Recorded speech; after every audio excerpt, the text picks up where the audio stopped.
Oke, Assalamualaikum warahmatullahi wabarakatuh. Waalaikumsalam warahmatullahi wabarakatuh. Salam sejahtera untuk kita semua. Ya, selamat pagi ya. Selamat Pak. Iya. Oke, sebelumnya terima kasih kepada teman-teman yang sudah bisa hadir dalam event Unif Day atau University Day SMA Negeri 1 Pasawahan, Purwakarta. Nah, pada kesempatan ini kami memberikan kesempatan kepada teman-teman untuk mempromosikan atau mensosialisasikan kampusnya kepada anak-anak kami. Ya, silahkanlah sedetail mungkin gitu, sehingga mereka itu berminat, baik mungkin dari kendala ataupun keringanan, itu aja sih gitu. Nah, sekarang mungkin kita akan berikan waktu ya untuk teman-teman sedikitlah memaparkan 2-3 menit gitu masing-masing kampusnya. Ini kan terdiri dari 3 kampus ya, perwakilan kampusnya. Ya silahkan paparkan, jelaskan. Adapun nanti pertanyaan-pertanyaan ya setelah dipaparkan bisa, khususnya yang bertalian dengan pertanyaan yang sering dilontarkan oleh siswa-siswi ya, khususnya mengenai kemudahan beasiswa. Nah itu ya, itu juga kita sangat mengerti sekali. Nah silakan bisa dimulai dari sebelah kiri, kanan, atau dari Kak siapa dulu nih? Mulai dari UPI dulu kali ya. Oh dari UPI dulu. Silakan nih Kak. Ya. Oke ya. Silakan nih Kakak nih, dari mulai nama, jurusan ya. Kan kebetulan masih semua ya, bukan pengelolanya. Oke. Silakan. Baik, terima kasih atas kesempatannya Pak dan teman-teman. Izin memperkenalkan diri, saya Ratu Dinda Rahmah, biasa dipanggil Ratu. Saya dari program studi Pendidikan Guru, Pendidikan Anak Usia Dini, angkatan 2020 di UPI Kampus Purwakarta gitu. Pada kesempatan kali ini mungkin saya mau memperkenalkan tentang UPI gitu ya Pak. Di UPI ini sendiri kan banyak kampus daerahnya. Yang pusatnya itu Universitas Pendidikan Indonesia Bumi Siliwangi yang ada di Bandung, Jalan Setiabudi. Terus juga kampus daerahnya ada di kampus Purwakarta, Sumedang, Tasikmalaya, Serang, Banten, dan yang di Bandung Cibiru. Jadi kalau yang di Bandung itu ada 2 gitu. Iya, jadi ini masih ada korelasi ya, hubungan ya? Iya. Cabang atau gimana? Memang cabang? Kampus daerah, iya bisa dibilang sebagai cabangnya gitu. Cabangnya, pusatnya kan di sana ya, di Bandung. Oke. Betul. Ada lagi? Oke, mungkin dilanjut dengan yang lainnya gitu ya Pak. Di kampus daerah Purwakarta sendiri kita baru ada 5 prodi, yaitu ada pendidikannya 3, PG PAUD, PGSD, PSTI yang biasa disebut Pendidikan Sistem Teknologi Informasi, dan yang barunya itu ada teknik, sistem telekomunikasi, dan mekatronika kecerdasan buatan. Semuanya S1 ya? Semuanya S1 gitu. Kan dulu kan ada D2 ya, itu. Iya. Jadi sekarang sudah S1 semuanya ya? Iya betul, sekarang semuanya S1 gitu. Terus juga mungkin kalau yang di pusatnya itu banyak fakultasnya Pak. Iya. Ada 8 fakultas. Yang pertama itu ada Fakultas Ilmu Pendidikan, FPTK Teknologi dan Kejuruan, juga FPEB tentang ekonomi dan bisnis, FPOK olahraga, terus juga ada juga terkait IPS, IPA gitu, fakultasnya komplit di sana. Dan kalau di UPI ini sendiri kan biasanya teman-teman nih selalu tertuju dengan kata guru gitu ya. Jadi lulusan UPI ini semuanya jadi guru. Gitu, tapi ternyata tidak Pak. Kalau sekarang ini di UPI sendiri mereka ada yang pendidikannya dan ada yang non pendidikannya. Jadi artinya adalah gabungan. Ada yang murni dan juga ada yang khusus untuk pendidikannya. Nah berbeda lagi untuk yang di kampus daerahnya gitu. Karena UPI punya 5 kampus daerah. Yang pertama itu ada dari kampus Purwakarta, kampus daerah Tasikmalaya, kampus daerah Bandung Cibiru, kampus daerah Serang Banten, dan yang di Sumedang. Nah setiap daerahnya ini tuh disesuaikan dengan kapasitas di kebutuhan daerahnya tersebut. Seperti di Purwakarta ya Pak, Purwakarta ini kan banyaknya PT dan industri seperti itu. Jadi diadakan prodi tambahan yaitu lebih ke teknik gitu, sistem telekomunikasi dan mekatronika kecerdasan buatan. Contohnya terus lagi kalau yang ada di UPI Serang Banten, di Banten itu kan banyak laut ya Pak, pantai dan lain sebagainya. Di sana mereka ada prodi yang memang dikhususkan untuk kelautan, perikanan, logistik kelautan dan lain sebagainya gitu. Jadi disesuaikan ya. Betul. Namun tetap ada dari bidang pendidikannya, PGSD dan PG PAUD itu harus ada gitu sebagai pelengkap pendidikannya gitu. Betul. Oke. Nah, cukup jelas ya. Jelas. Oke, nanti dilanjutlah untuk pertanyaan berikutnya ya. Oke, berikutnya giliran dari mana nih? UPI dulu atau Telkom nih? Boleh.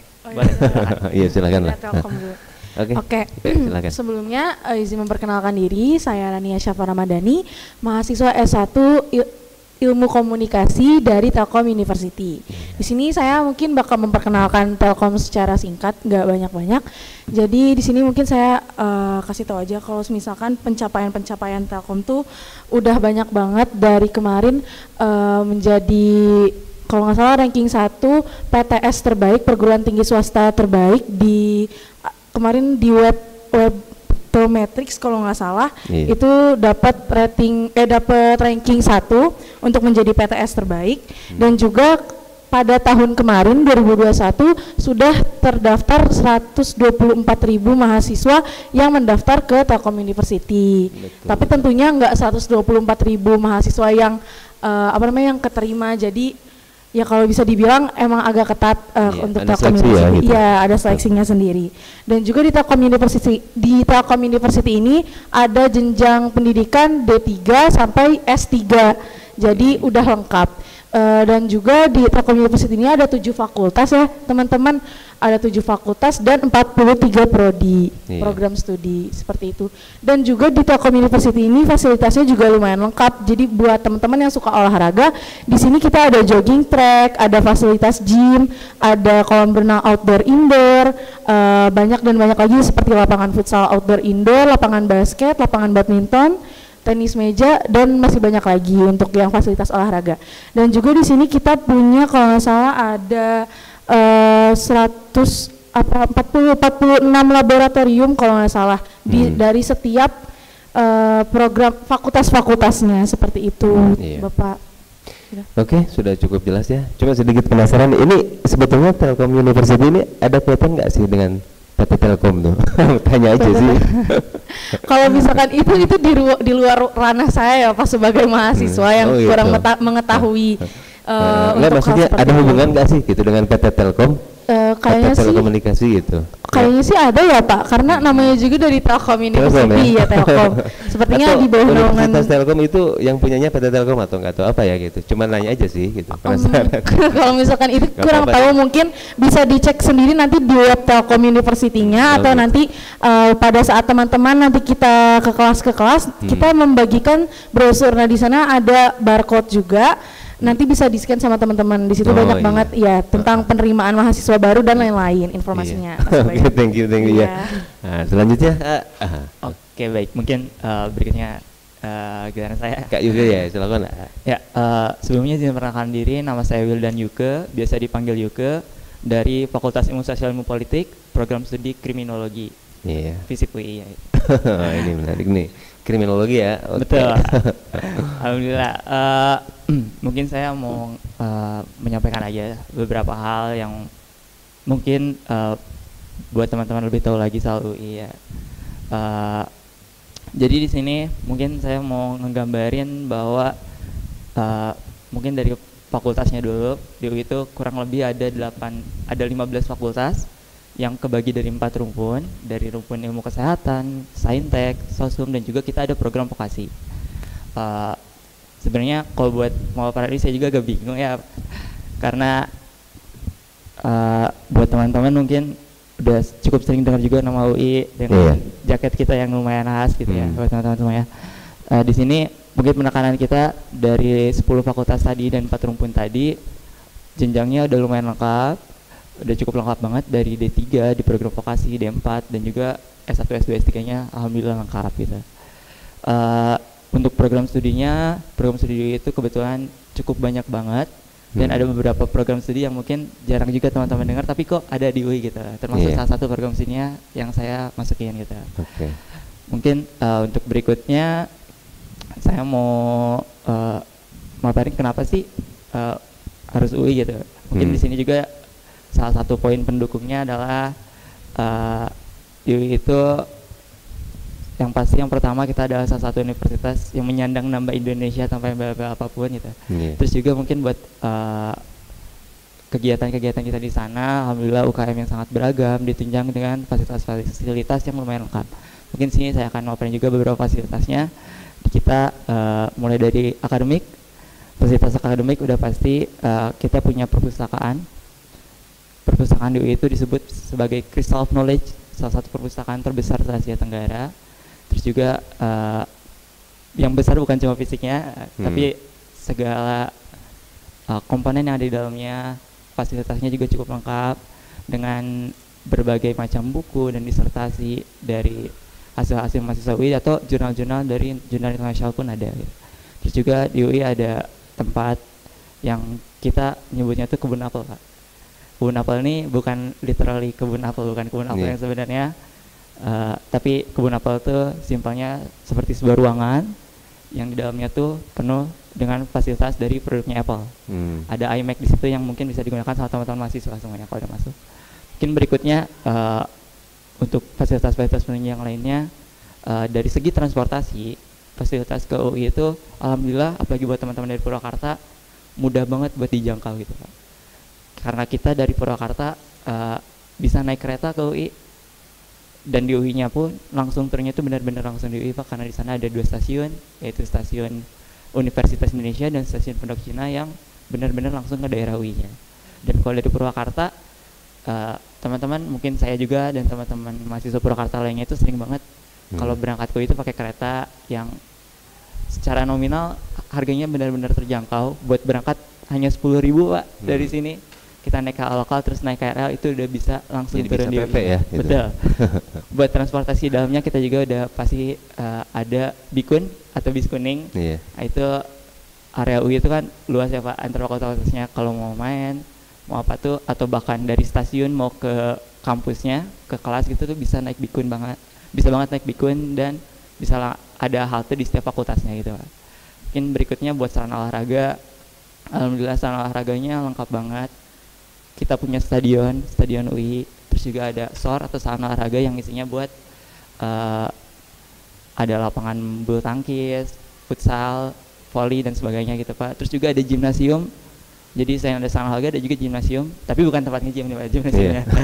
Gimnasiumnya juga masih sama sarana olahraga tapi spesifik antara basket sama bulu tangkis, lapangan olahraga. Kayak gitu. Sama buat akomodasi, alhamdulillah UI nyediain asrama mungkin buat teman-teman semua yang ada asrama juga. Ada, Pak, ada asrama buat teman yang dari luar Jabodetabek. Dan juga ya mungkin ada area kosnya juga di sana udah pasti lebih banyak. Oke, sudah cukup jelas semuanya ya. Nah, saya kan pasti semuanya kampus ya punya sarana prasarana dan fasilitas yang lengkap ya. Apalagi rata-rata di sini memang yang datang itu kampus-kampus yang bonafit.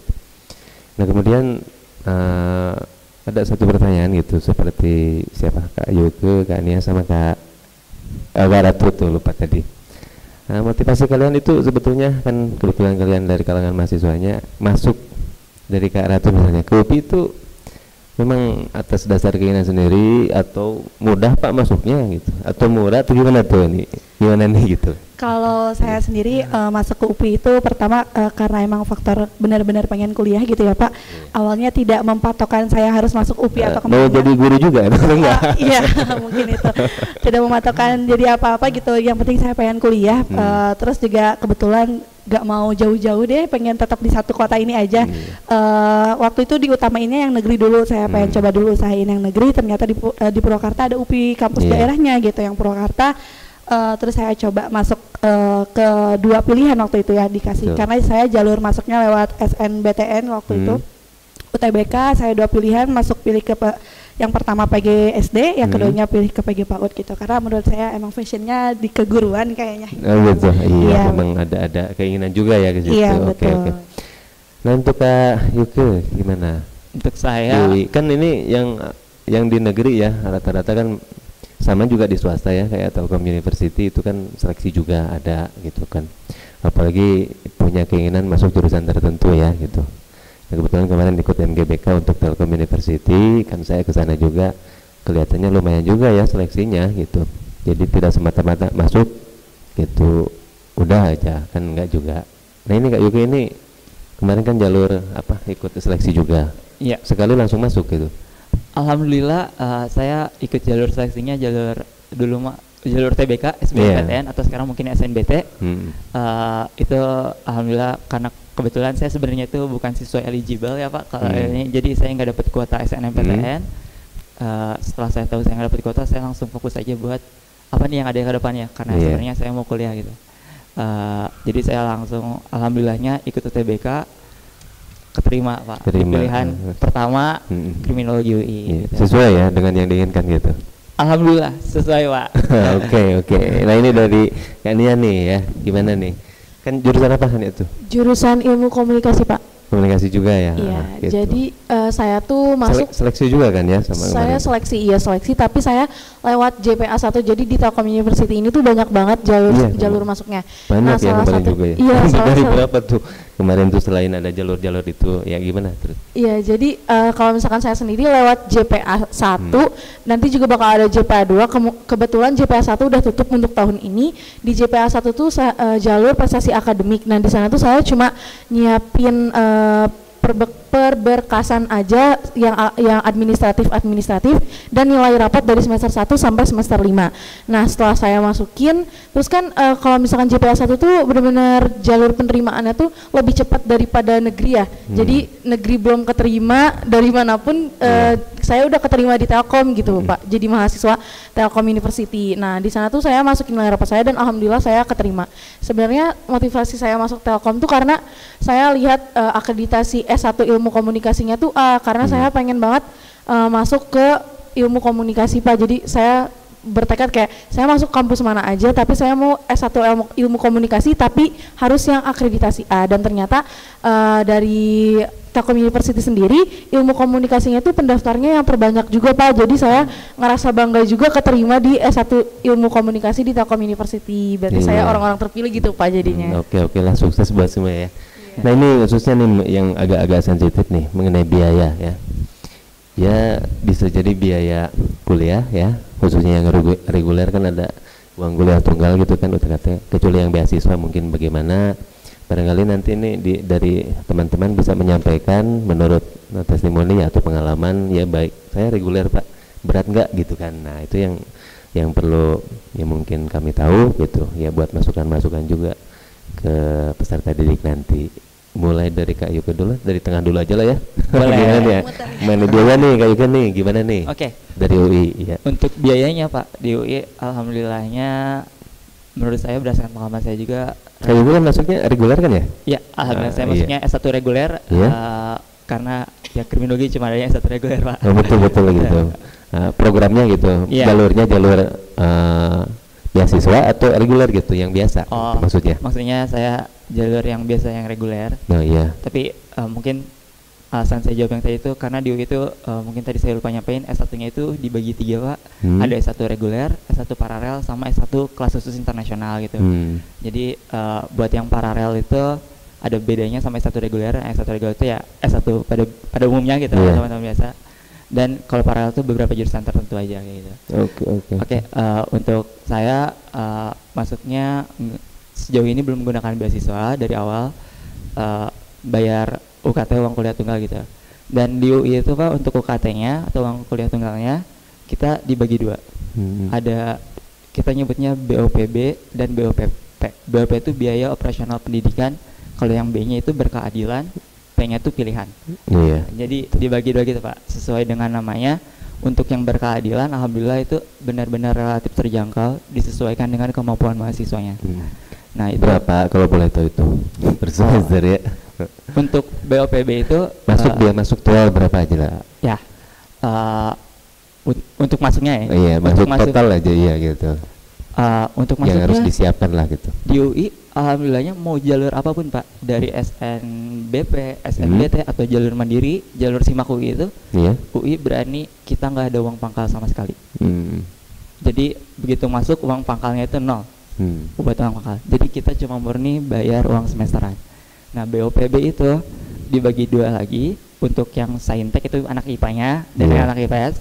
Nah itu buat yang anak IPA-nya yang sainteknya itu dari 0 sampai 7,5 juta, bener bisa 0 sampai 7,5 juta ya. 7,5 juta. Itu total ya, sudah include semua matrikulasi semuanya lah gitu ya. Sudah, itu selama 1 semester terima beres itu. 7,5 juta. Dan itu pembayaran bisa dicicil? Pembayaran bisa opsi cicil 3 kali. Oh iya. Bisa mau sekaligus bisa, tapi mau dicicil 3 kali juga bisa. Nah buat teman-teman IPS-nya ini lebih murah lagi Pak. Dari 0 sampai 5 juta aja. begitu. Betul. Untuk biaya awal ya masuk.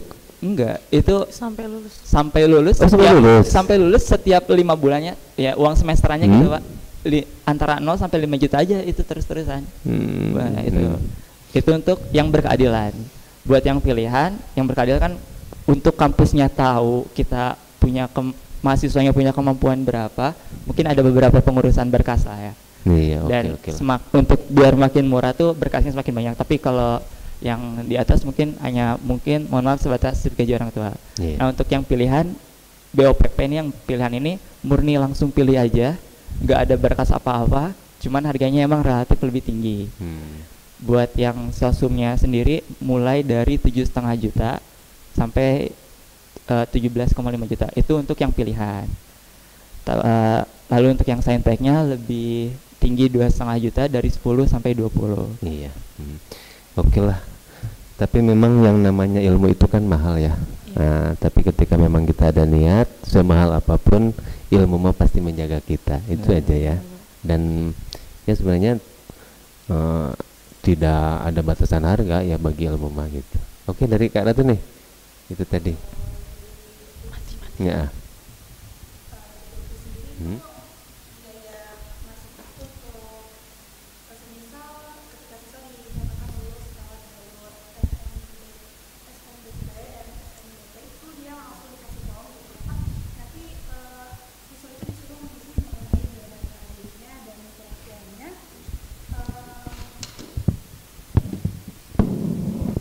Ya, biodata diri sendiri dan biodata orang tua atau wali gitu, dicek nih dari kemampuan keluarganya sendiri gitu. Nah nanti kalau misalkan sudah terakumulasi semuanya, itu akan ada golongan-golongannya Pak gitu.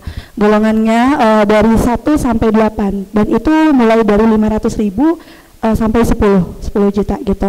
Nah kebetulan kalau saya lulusnya lewat yang UTBK gitu ya. Untuk PG PAUD sendiri itu saya masuk ke angka yang 5 juta gitu. Nah itu untuk yang jalur UTBK dan yang SNBP gitu. Nah untuk yang mandirinya sendiri gitu, itu dikenakan uang pangkal Pak. Beda-beda juga. Kalau untuk yang pendidikan seperti PG PAUD, PG SD itu dikenakan uang pangkalnya 18 juta gitu. Jadi uang pangkal itu apa lebih jelasnya? Nah, uang pangkal ini tuh hanya dibayar ketika awal saja bagi mahasiswa yang ikutan seleksi mandiri gitu. Tapi kalau bukan yang jalur yang SNBP sama SNBT itu dia tidak dikenakan uang pangkal gitu. Uang pangkal itu bisa dibilang seperti uang tambahan atau uang bangunannya gitu Pak ya, yang berada di awal saja gitu. Nah, untuk yang tekniknya sendiri itu dikenakan sekitar di angka 30 juta gitu untuk sekali bayar. Nah untuk yang per semesterannya yang 6 bulan sekali mereka dikenakan biaya yang masuk golongan itu Pak dari 1 hingga golongan 8 gitu, mulai dari 500 sampai 10 gitu. Itu yang UKT ya gitu, reguler. Kalau yang program beasiswa kan yang tadi ya banyak keringanan gitu aja itu sih. Nah dari Telkom University Oke, mungkin dari Telkom University agak beda range harganya karena kita sekolah swasta, perguruan tinggi swasta, mohon maaf. Jadi di kita tuh kalau misalkan jalur reguler atau seperti JPA 1, UTG, ujian tulis, lalu ada USM, itu berbeda. Kalau misalkan untuk JPA 1 dan UTG 1, 2 itu kisaran harga untuk mahasiswa Fakultas Komunikasi Bisnis itu di range harga dari angka 10 sampai mentok 13 juta Pak. Lalu untuk kalau misalkan untuk anak teknik sendiri juga 10 sampai 13 juta. Untuk yang ada kreasi gitu, industri kreasi di situ tuh di angka 10 jutaan Pak, 5 sampai 10 jutaan kalau nggak salah. Nah kalau misalkan Telkom kan mungkin banyak yang bilang aduh mahal banget ya Pak kan. Nah tapi di sini kita juga banyak banget jalur beasiswanya. Yang pertama ada beasiswa KIP yang kurang mampu itu, lalu ada beasiswa UTBK Plus, ada beasiswa anak guru, beasiswa Aperti BUMN, beasiswa keagamaan. Jadi misalkan tahfiz Al-Quran bisa, iya banyak sekali, ada IB Cloud House dan IGS FOJB itu buat OSIS.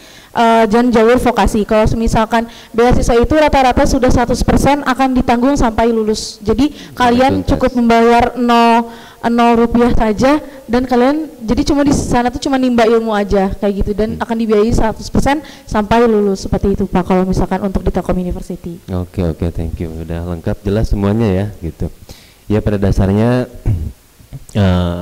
berapapun biayanya ya gitu kan, ketika memang kita ada niat pasti ada rezekinya ya, itu aja sih. Yang penting bagaimana kita bisa menjalaninya, betul kan gitu. Nah terakhir nih masukan atau saran-saran nih bagi adik-adik kelas gitu kan ya, atau barangkali punya trik gimana nih supaya lulus UPI ya atau Telkom University ya kan, karena dengan rangkaian seleksi ada nggak nih tips-tips khusus nih bagi adik-adik kelas nih dari Kak Yuga tengah lagi lah aja. Gimana? Oke, baik. Pesan-pesannya atau mungkin tips lah ya Pak, secuil tips lah dari saya ya buat teman-teman semuanya. Pesan kesannya yang pertama, menurut saya buat teman-teman semuanya, kenalin diri kalian karena gak semua orang jago di semua bidang. Saya pun alhamdulillah termasuk yang beruntung karena sempat mengenali minat saya, dan langsung setelah teman-teman tahu minat kalian, tahu cara belajarnya teman-teman, maksimalkan hal tersebut. Dan prinsip saya jangan dulu takut duluan gitu. Bahasa Sunda mah Pak, tong meok sampai dipacok ya. Nah itu ya, sebut ya, tong meok sampai dipacok gitu. Benar. Apalagi ngedengar nama-nama kampus yang mungkin labelnya kampus besar, jangan takut dulu. Menurut saya buat teman-teman semuanya, prinsip saya itu mending nyesal nyoba daripada nggak nyoba. Nah itu.